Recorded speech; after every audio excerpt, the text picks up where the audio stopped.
The winter of 1978 in Clearwater, Minnesota, didn't just arrive. It settled in with a predatory weight.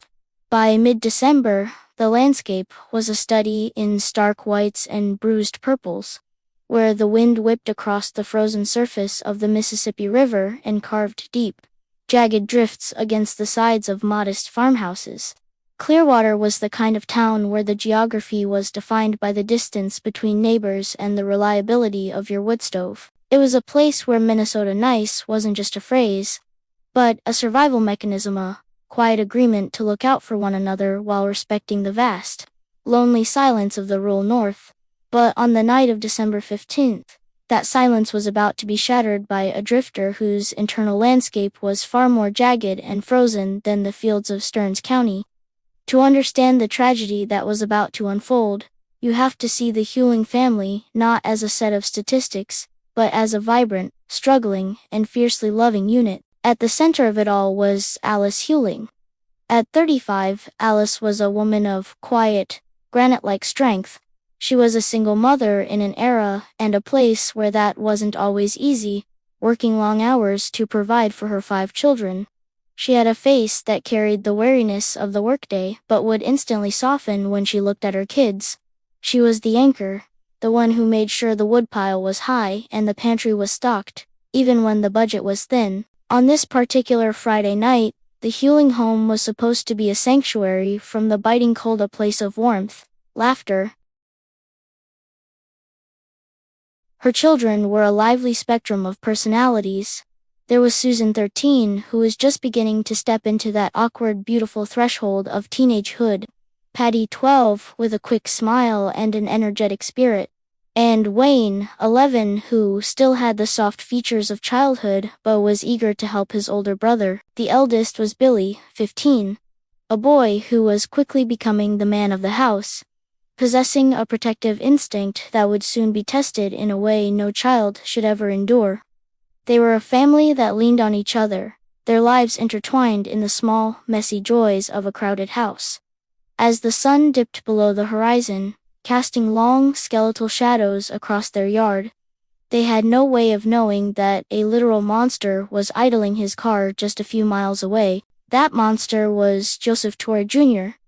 To see Torrey was to see a man who seemed perpetually out of place, a drifter with a coiled, oily energy and eyes that never seemed to settle.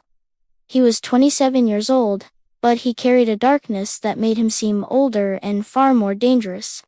He was a man of impulsive cruelties, someone who had spent his life hovering on the fringes of society, moving through the upper Midwest like a shadow. On this night, Torrey was frustrated. His car, a beat-up vehicle that was as unreliable as his temperament, was acting up. He was stranded, or nearly so, in the freezing cold of Clearwater. In his mind, the world owed him something, and his frustration was curdling into a violent, focused resentment. He wasn't looking for a family. He was looking for a release. As the Huling family finished their dinner and the younger children began to settle into their evening routines, the cold outside grew more aggressive. The wind rattled the window panes of their home, a sound they were used to, a sound that usually meant safety was found indoors. But Torrey was now moving through the dark. He had found his way to the Huling residence, a house that perhaps looked a little too isolated, a little too vulnerable in the moonlight reflecting off the snow. He didn't have a plan, only a weapony, .22 caliber rifle and a bottomless well of malice. He broke into the home, the sound of the forced entry likely masked by the howling wind. And within seconds, the sanctuary of the Huling family was transformed into a kill zone. Alice Huling was the first to confront the nightmare. Imagine the sheer, paralyzing terror of a mother standing between a gunman and her children in the dim light of her own hallway. She didn't plead for herself. Every fiber of her being was focused on the 4 children scattered through the rooms behind her. But Torrey didn't want words. He opened fire, the sharp cracks of the rifle cutting through the domestic quiet. Alice fell, her life ending in the very place she worked so hard to protect.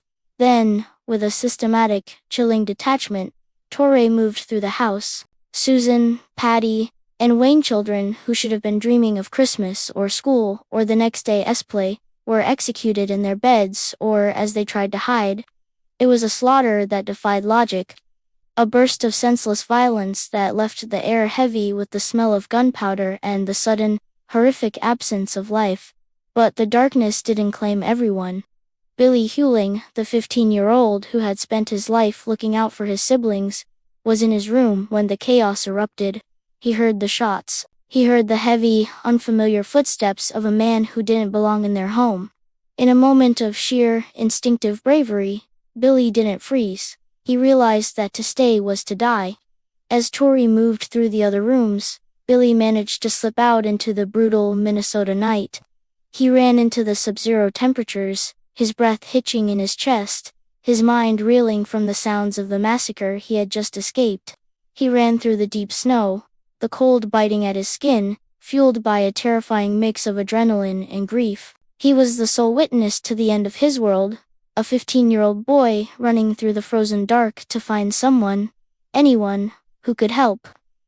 When Billy finally reached a neighbor's house, shivering and hysterical, the shockwave began to spread. The police who arrived at the Huling home found a scene that would haunt the veteran officers for the rest of their lives. It wasn't just the blood. It was the domesticity of it all, the half-finished chores, the toys, the evidence of a life that had been so vibrantly present just an hour before. The investigation began in a state of frantic urgency, but Joseph Torrey Jr. had already vanished into the night. As the sun rose over Clearwater the morning after the massacre, the light was cruel. It illuminated the blood on the snow and the tire tracks leading away from the Huling home, but the man who had made them was already a ghost. For Billy Huling, the world had become a surreal, fractured place. He was now the most important witness in the state of Minnesota, a boy carrying a burden of grief, and a memory of a face that would haunt him for the rest of his life. The police, led by Stearns County investigators and the Bureau of Criminal Apprehension, worked in a fever. They combed the frozen fields and interviewed every drifter in 3 counties, but Joseph Torrey Jr. was a master of the peripheral. He lived in the in-between spaces, cheap motels, gas station parking lots, and the backseats of stolen cars. In 1979, the shadow deepened.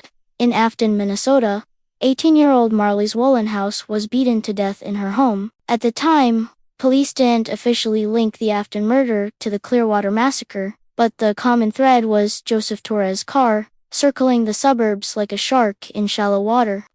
The break finally came in 1980 when Diane Edwards, a 19-year-old student, was abducted and murdered in West St. Paul. When Torrey was apprehended for the Edwards case, investigators across Minnesota began calling each other. They realized they didn't just have a murderer. They had a predator who had been hunting the I-94 corridor for years, but knowing a man is a killer and proving it are 2 different battles. Billy Huling grew from a boy into a man while his family's killer sat in prison for a different crime. It wasn't until 1998, 20 years after the massacre, that Joseph Torrey Jr. finally faced a Stearns County jury for the Huling murders. Billy Huling, no longer the shivering teenager, but a man seeking a final reckoning, sat in the front row. The trial laid out a map of blood that spanned years in multiple cities. When the verdict was finally read guilty on 4 counts of first-degree murder, the air in the courtroom changed. It didn't bring Alice back to her wood stove, but it stripped Torrey of his anonymity forever. Justice in the North may be as slow as the melting of a deep winter drift, but it is just as inevitable.